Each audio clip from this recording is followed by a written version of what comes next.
This is problem 2.87, it's on page 65. In order to move a wrecked truck, two cables are attached at A and pulled by winches B and C as shown. Knowing that the tension in cable AB is 2 kips, determine the components of the force exerted at A by the cable.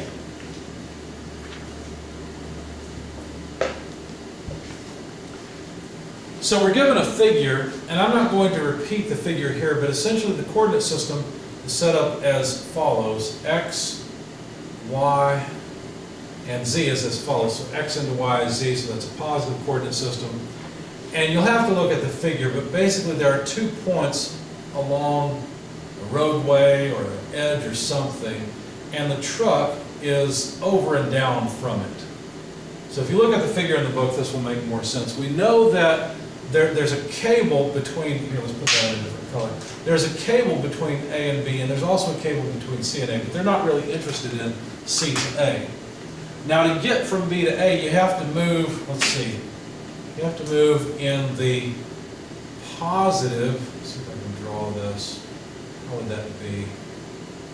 Let's see, you have to move in the positive Y direction, let's see, or better yet, to get from A to B, that would be better, because the force is going to be from A to B. So to get from A to B, you'd have to move in the negative X direction.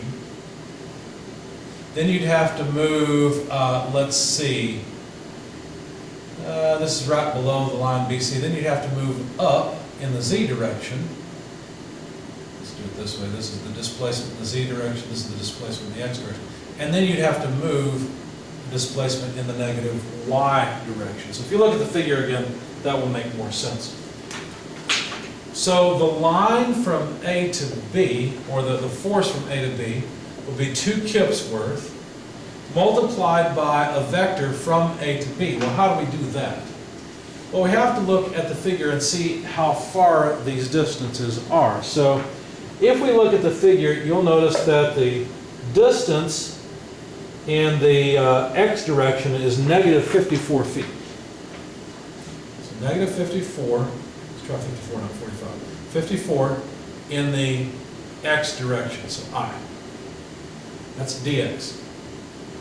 In the Y direction, we're moving against that, so that's also negative, and if you look at the figure, it's negative 36 feet in the J direction. Then we have to go up in the Z direction, so plus, and that height is 18 feet in the K direction. Now we don't want to change the size of the vector. This just tells us a direction, at least that's what we want it to do. So we've got to divide by the magnitude so that ultimately this whole thing will be a unit vector, which we usually call lambda. So 54 squared plus 36 squared plus 18 squared. Notice I didn't bother to write negative 54 or negative 36, because once we square them, the negative sign goes away.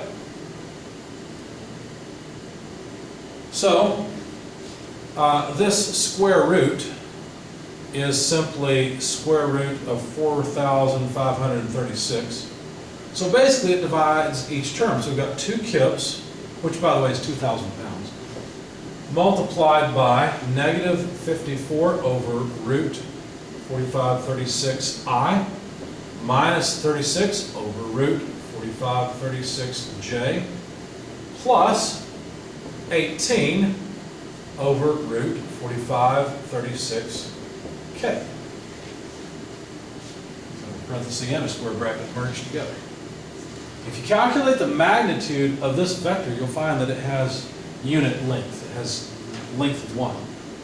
Now, multiplying the 2 kips by all of these terms, what you'll find then is that the force in cable AB can be represented, approximately, I have to round it off a little bit, can be represented as negative 1.604I minus 1.069J. All I'm doing is calculating this, multiplying by 2, calculate this, multiply 2, and so on and so forth, plus 0.535K, and these are still units of kips. So that's the magnitude of the force and the direction of the force along the coordinate axes.